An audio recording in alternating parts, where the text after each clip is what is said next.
for me, they've always been the pinnacle of the end of the year. Everyone's always super happy to go there. It's you get out of Europe, you get to go to Canada. All the people there are super nice and friendly, and yeah, it's just a little bit different style to what we race the whole year in Europe.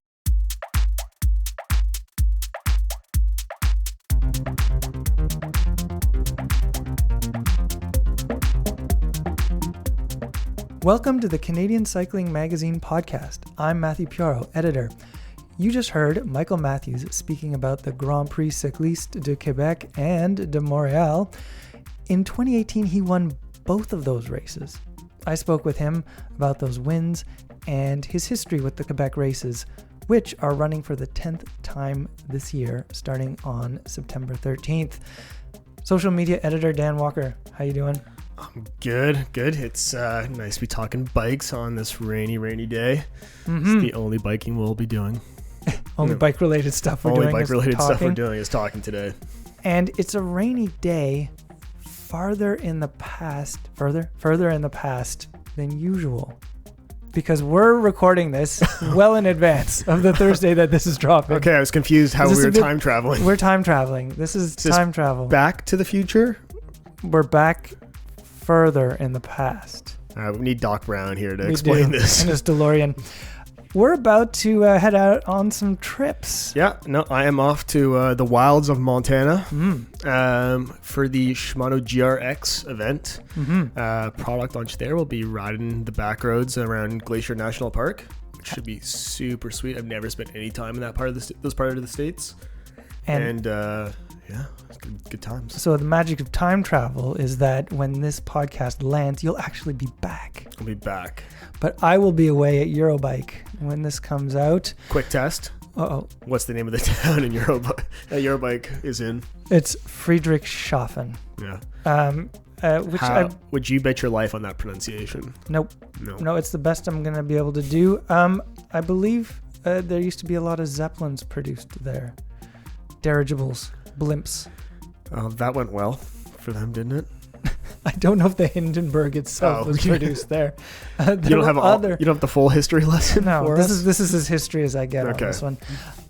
So right, as you're hearing this, I'm there. You're there. Okay, right. But in this episode, we have that chat with Michael Matthews. No, that was done in the past. But in the so future, much time travel here. But in the future is those two Grand Prix races in Quebec that are always really a cool part of the calendar. No, when I lived in Montreal, it was always a fun day out, and it's a really great setup having the circuit race. It's around Mont-Royal and the Université de Montréal. Like, you can go see both parts of the race and make it to the finish. You can go to Saint Laurent, grab some food, have a picnic as well. Like, they do a really good job making it spectator friendly. And if you're, in the East Coast of Canada, or you're looking for a nice trip to Montreal and Quebec City, definitely worth it. It's it's rare that you get to see so many World Tour riders pass so many times. Exactly. It is a great way to take in the sport. I've seen him twice in both cities. Quebec, it's a little easier to get around the course and check out the action from different venues. But they're both fantastic races. And Michael Matthews does a really good job of breaking down those races, getting into a bit of the tactics and strategies. I really enjoyed my chat with him. Also in this episode, Coach Peter Glassford. He has some great advice for you, as always. Dan, have you ever done a full weekend of cross racing, Saturday, Sunday? I've tried to do a full weekend of cross racing. And what happened? I flatted on the second race. Oh, so you didn't do a full as an attempt. Yeah. I haven't done it in a long time, but it can be, it brings its own not only physical athletic challenges, but also logistical challenges, especially if it's maybe a race in the US that you're driving to, or even somewhere else in the province. Found the hardest part is you now have to clean your bike right away for the second day. You can't instead of leaving it till Wednesday or Thursday, you got to clean it. Right. There's no marinating in the dirt. Nope. It's got to be race ready. So Peter and I discuss some of those things like logistics and the physical demands, and the discussion actually went a little wider just on planning your cross races for the year. It's also an underrated part of that. What's Getting up early 2 days in a row. Oh, call the ambulance. I have no sympathy for you there. Nope. But first, a look at 2 classic road races made here in Canada.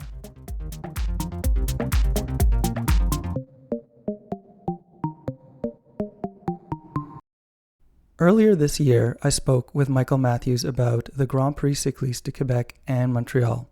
In 2018, he became the second rider to win both races in the same year. He's competed in 5 out of 9 editions of the Grand Prix, so he has some insights into the tactics of those races.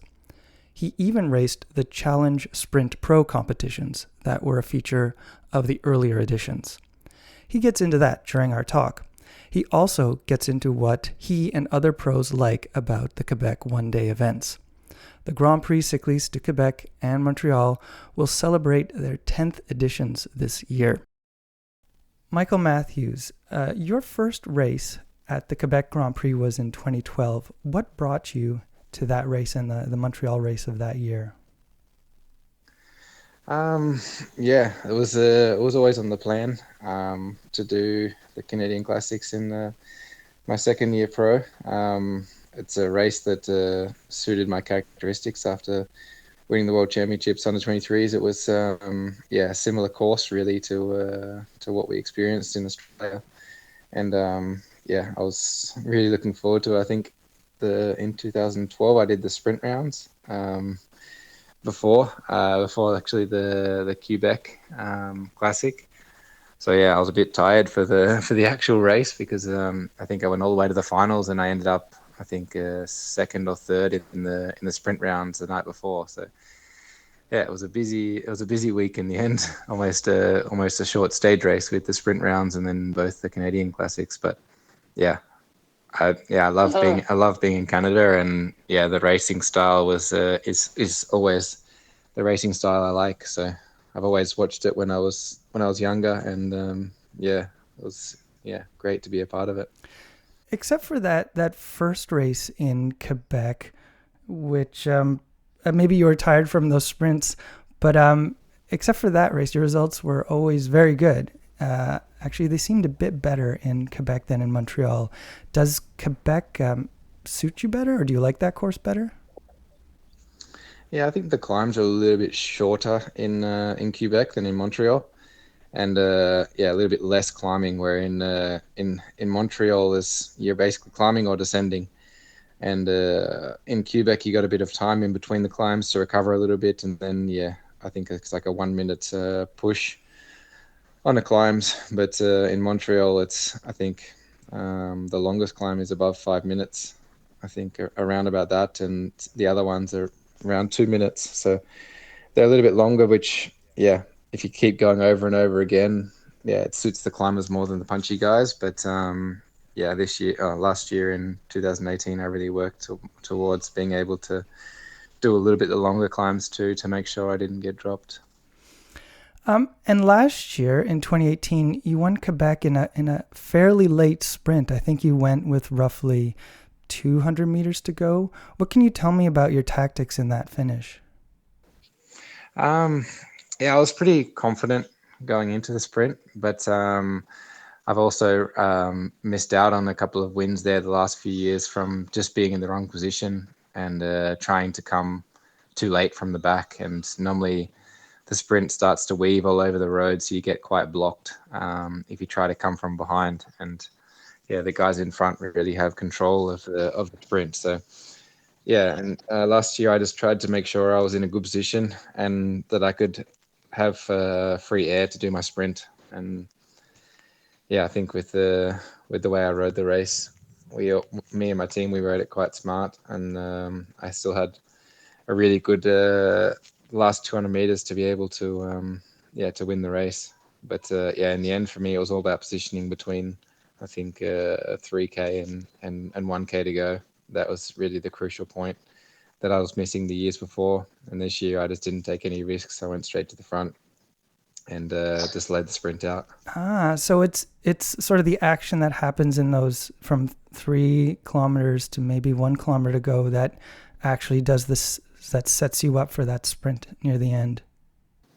Yeah, that's what I've learned over the last years. I always tried to, try to come from behind, but it's actually quite a narrow road up to the finish there. And if it is still a decent sized bunch, it's a lot of guys that can get in your way. So I made sure this year that I think I was already second or third wheel with 2K to go, and I think that then guys just kept coming around to pull sprints pull the lead out for their sprinters, and in the end, it just kept working out better and better for me that I didn't have to do anything until the last 200 meters. Now, after your win in Quebec, how would it have felt if you maybe didn't win in Montreal? Were you happy with Quebec? Or maybe putting it another way, was Montreal just easier with the win already in Quebec City? Yeah, obviously I was super happy with winning in Quebec. That was always the goal, was to win in Quebec. Then, basically I just had nothing to lose going to Montreal. I just went into Montreal as if, I've already won in Quebec now. So it's whatever happens now is a bonus. And I went there with quite good confidence, I guess, knowing that no one could really drop me on the climb, and I knew I had a really good sprint in the final. I went there with really high confidence and just raced. My team just made it the race for us. We rode the race like we wanted it, and some other teams tried to make it hard for us, but in the end, I was good enough to be able to get to the finish with good legs left, and I think I was a little bit far back on the final corner, which I thought it was done from there actually, to try and pass all these super strong guys in front of me to be able to still take the win. I wasn't sure if it was possible anymore. I think I was sixth wheel with 200 meters to go or 300 meters to go, so it wasn't ideal, but I just launched my sprint from when I felt the time was right, and I went really far to the right to see what would happen if I did that, and then there was a little gap between Van Avermaet and I think it was Cobrelli, and I could get into the slipstream of Cobrelli and just come around him on the finish line. So it was I definitely didn't expect that, but I was just racing with my heart and having fun. And I think that's when you're having fun, that's when your dreams come true, like a weekend like that did in Canada that weekend. The only other rider to win both races in 1 year is fellow Australian Simon Gerrans. Is there anything about the way you won the double that you share with Gerrans other than nationality? Obviously I was in the same team with Simon when he won. I wasn't racing, but I was in the WorldTour at the time, and we watched both of those races, and it was pretty amazing to see someone win both of those courses when they're two pretty different races when you think about it, and especially for punchy riders like us, it was pretty surreal for someone to win both. But my plan was for my team to ride like Green Edge did that day for Simon. They pulled the sprint both days with a super strong lead out, and obviously Simon was also super strong to finish it off. But their teamwork that day was pretty on point. I think that they were so strong, the whole team, and that was actually my plan, was to do a similar thing. I knew I was probably the fastest guy there, but probably not the best climber, so I was really trying to make sure that my team was really good in those two races to make sure they could support me and put me in the best position to finish it off. But we were a little bit caught out with positioning in Quebec, so I just stuck to the plan, and I made sure I was in the position where Simon, how Simon won the race, because we're similar riders, I guess. Maybe not as fast in the sprint, but he's probably a little bit better uphill. So I needed to ride it similar to what he did. But in the final lead out wasn't quite what he had, but I think through the race we raced similar to the way Green Edge raced those two races for him. So I think, yeah, like you said, I think I took a lot of what he did, and I learned from it myself, and yeah, I used a bit of it into winning my double. Has your feeling towards those races in Montreal and Quebec changed over the past 9 years? Or have they evolved maybe? Um, I think for me, they've always been the pinnacle of the end of the year. Everyone's always super happy to go there. It's you get out of Europe, you get to go to Canada. All the people there are super nice and friendly, and yeah, it's just a little bit different style to what we race the whole year in Europe. So yeah, I think every year it's getting bigger and bigger, obviously, like with any race these days. But for me, it's just I just love going there every year. I'm also going to go back again this year. Just the whole experience of it is so much fun, and I think racing all year in Europe, you get a little bit caught up in it a little bit. You're probably not as enjoying it as much anymore, but then you go over to Canada and you free your mind a little bit, different people, different languages, and yeah, it's like a fresh start almost at the end of the year. So it's and you get to be there for, I think we always go 3 or 4 days before the race, so we get to experience the culture in Canada, and yeah, I think it's the whole package of it is just a super fun week. Do other pros in the peloton share that view of Canada or the Canadian races as a nice change of scene? Yeah, for sure. I think a lot of guys like circuit racing too, and there's not so many circuit races in Europe that we get to do these days. So I think the last one that I can sort of think of was Plouay, where we had a circuit, but now they've changed it to a big loop and maybe one small little loop. So yeah, that's the only real circuit race we have left, and it's for guys that like circuit racing. It's super fun because there's always something going on. It's never really boring. You always need to be in good position. You always need to be thinking what's coming next and saving energy, and it's really a thinking game, which keeps you on your toes. And for a rider like me, it's fun, which yeah, some races can get a little bit boring where you're just sitting in a peloton for 150k and nothing happens, and then yeah, a sprint in the final or one little climb in the finish or something like this. But in Canada, it's always something going on, which yeah, a lot of riders like it because it's exciting. Have the races over the 9 years, have they developed their own sort of, like, is there a strategy to winning Quebec or Montreal? As people sometimes say, there's the strategy for winning Flèche Wallonne is, wait till the climb at the end. Is there any like decisive or just common strategy to either one of these races? I think Quebec is normally 9 times out of 10 going to be a sprint. So I think a lot of guys try to attack, but in the end, the gap between the two final climbs along the water there is just too long, and the climbs are probably too short that guys really get dropped and out of the race. So a lot of guys still have teammates left to still do a sprint for their sprinter. So yeah, you see the guys that win Quebec are normally punchy sprinters. So yeah, it's pretty narrows it down that it's going to be 9 times out of 10 a bunch sprint, unless it's bad weather or something, or yeah, there's some negative stuff in the bunch. But yeah, I think Montreal is more open, that a lot of different things can happen where the not pure climbers, but really good climbers can really make a difference on the long climbs.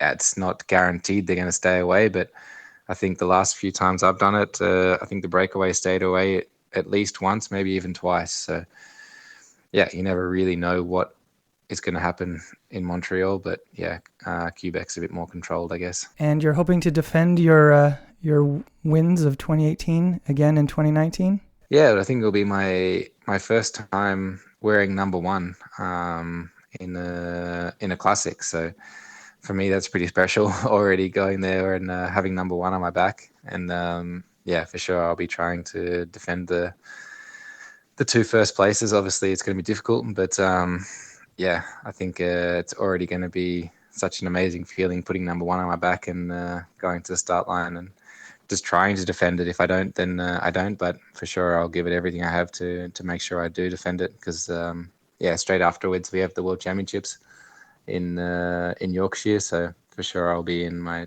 top shape to defend the Canadian Classics. Michael Matthews, thank you very much. Thank you. Michael Matthews rides for Team Sunweb. On September 13th, he plans on defending his 2018 win in Quebec City. He plans on doing the same thing in Montreal 2 days later.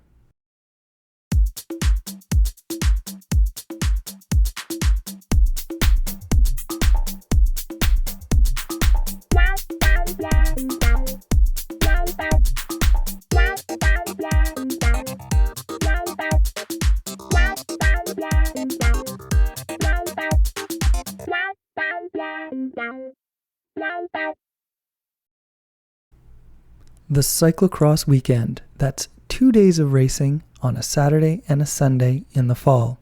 They can be big targets for amateurs and pros alike. For the amateur, juggling work, family, and racing, there are athletic challenges as well as logistical ones. Coach Peter Glassford has advice that will help you plan your next big CX doubleheader. Peter Glassford, I have a question about a big cyclocross weekend. It's not uncommon for friends of mine, I haven't done it in a while, but for friends of mine to go on a trip and they race Saturday and they race Sunday and then they go back to work on Monday. It's a big weekend. What are some of your tips for making this weekend go smoothly? Yeah, it's a common thing, right? It's a big part of cyclocross, and we see all the pros are racing, Saturday, Sunday, which is exciting, right? And it's sort of part of the sport, but then if you back out, I don't know, you can still certainly do a full cyclocross season and just race, once a weekend. So I usually always sort of just try and really ask the question of, are you sure you want to do a double weekend every single weekend, and back that out to make sure you check with your family if they're cool with that, because you're gone all work week and then gone Saturday, Sunday.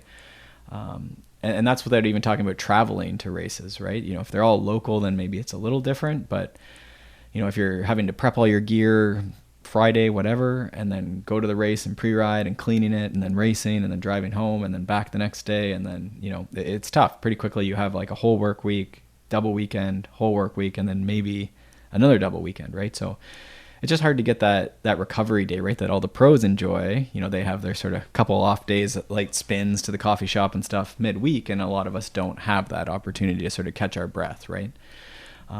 So my first thing before we get into double weekends is just make sure you want to do it, and the ones you do, maybe are sort of like that big A race when you go. You and I were talking about the World Cup at Trek in Wisconsin, right? And so maybe that's like a great fun one. I know a lot of Canadians go down to Jingle Cross, something like that, where it's a big spectacle. You're seeing, the pros race, and then you just jump into those two races over the weekend, right? And you sort of are bundling or stacking a bunch of social time and spectating in the sport you love. And so to me, that's fine, that's good, but just be careful with the number of them that you do as a busy working person, right? Mm-hmm. When I'm in the midst of a double weekend, what should I be doing to balance recovery and maybe also spectating and taking in a big event? Because a lot of these are, say C2 races, maybe right. even C1. So it means that pros are around on the hunt for UCI points. So it's just so busy. How do I balance it, Peter? Yeah, I mean, if you're doing that double weekend, you're sort of in there, right? So I think preparation is always good, right? So having your bikes ready even early, maybe the weekend before, if you have that weekend off or something, you can do a lot of prep work and bag prepping, and, wheels are set up, and, just so you're not gluing tubular tires or something the night before the race, right? That's just crazy. And then I think, if it's possible and you can get sort of a half day off work or day off work here or there, not possible for all of us, but sometimes, again, around an A race, a big weekend, maybe that is something you want to look at, and that's your discretion if you want to do that on the Friday or on the day after, right? Get it that Monday, get back on top of things, get a nap or something could be nice too, right? And sort of just help when we're talking about recovery, obviously, again, that relaxation, downtime, time to sleep is going to be huge. So in line with that, just having some meals prepped, and you choose what your routine is, but that could be, you know, some snacks sort of in Tupperware type thing. You see a lot of the pros doing that with their breakfast and their lunch. They have sort of meals pre-made and in a cooler. So that definitely can be quite helpful, so that there's food on hand and you're not sort of at the whim of what's available and what's left at the race, right? So I think that as far as recovery and sort of making it through the weekend, it's that piece around preparation, maybe giving yourself a bit more time, and then packing, I guess, food is something that sometimes gets overlooked.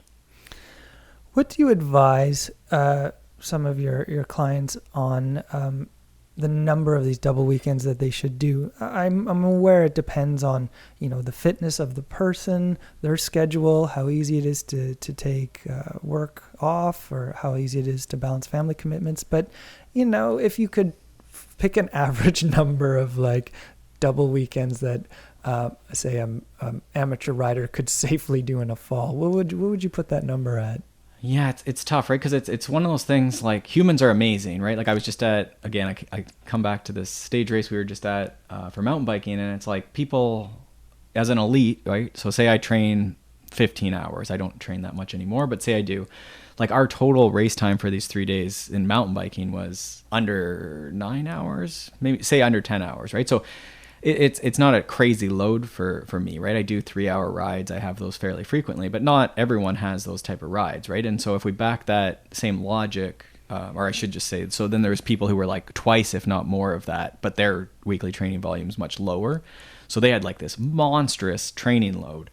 And in some ways, cyclocross is similar, right? We're all at work Monday to Friday. So you maybe get like a cross practice in for like a sort of an hour, maybe how much time you're pedaling, who knows?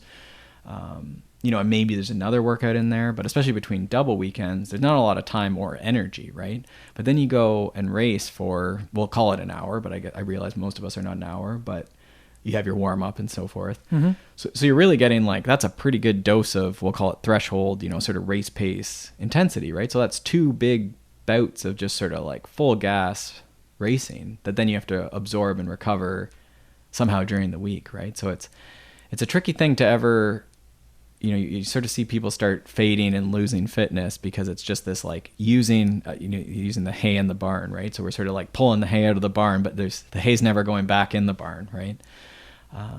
So it's tough. So to answer your question, I don't know. I think fewer is better. And again, try and pick the ones that you can really be like recovered for and ready for, and that fit into your life. I don't know. I like the number 2, but I'll give you 2 as your random number that you can do. No, I like that. But, I would, yeah. If I were to make up maybe a formula, it would be like, you know, when you're planning your season and you look at the calendar and you're just so full of enthusiasm and you just want to race and you're like, yeah, here, I can probably make that one work. And why not? Let's throw one here. So let's say you do that. Take away at least 1 or 2. Yeah, so it's like like n minus like 4 or something. Exactly. Yeah, I actually have a couple clients who are like really on top of stuff, and it's cool when people like, that's really in coaching, that's the goal, right? Is to like make people like see the training process, see what makes sense. You know, things like you're describing are great when people are starting to do that. And I have clients who have like put notes into the training calendar that like, remember last year you were really upset and hated like cyclocross by the end, so race less this year or something like that, right? Like it's like their August 15th reminder for when the schedule and they're deciding, right?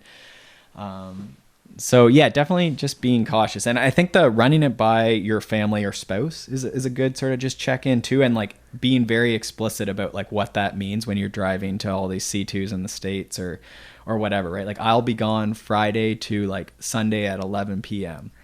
Yeah. And just see how that goes over. And usually that's a good just sort of like litmus test, litmus test, I don't know if that's the right word, but for if that's a good idea. Yeah, maybe it's a stress test. Stress test. But it's also, I love that reminder of like, remember, you didn't like that thing when you did it last year. So maybe reconsider. Because yes, there is that optimism early in the season, which... can be a bit delusional. Yeah, and it's really like when we look at periodization, right? Like it's just sometimes when you look at those calendars, it's, you know, you can look at the volume, the training load, and the number of race days. And it just, if we see the pros doing this many and then like an amateur is doing way more, then again, it depends what the goal is. If it's just to be there and be part of it, then you can certainly do it. But if there's going to be any sort of like, oh, I'm really bummed about how I did at nationals, right? Then we need to look at that a little better, because if nationals is going to be the thing that's like at the end of the season, what's the most important thing? Then that's where you need to start thinking, like, do I actually need, like, why do I have to do all these, like every citizens race and every provincial race and every, weekly race even, right? Because that's the other piece we haven't even talked about, is that, now the number of race days go up as those weekly races, start getting in there too. So just being cautious, right? Mm-hmm. These are great tips, Peter, as always. Thank you very much. Thanks, Matt.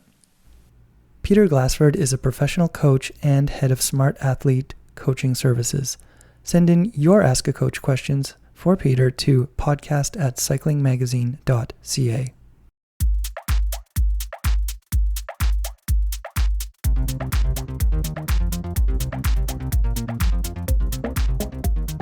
And that's the episode. It's put together by me, Matthew Piaro, and Dan Walker, with help from Terry McCall and Philippe Tremblay. It's produced by Adam Killick. He also composed the music. Also thanks to Ontario Creates for its support. Dan, where can people go to learn more about all that we're up to here at Canadian Cycling Magazine? There would be cycling. That there. Oh my gosh. Hillbilly Dan is here. Sorry, try that again. Hillbilly Dan, that there, internets. Okay, while Dan is collecting himself, he would... there would be cyclingmagazine.ca. Oh my gosh. Where you can find all...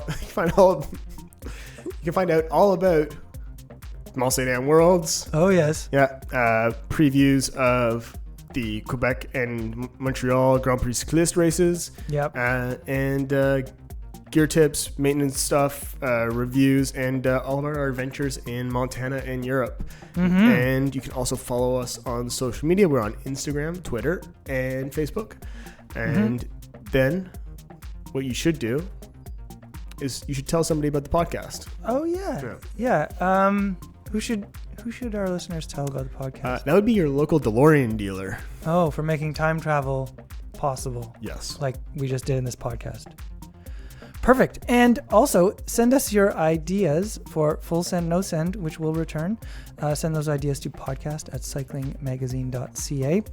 Ask a coach questions too for Peter Glassford at podcast@cyclingmagazine.ca.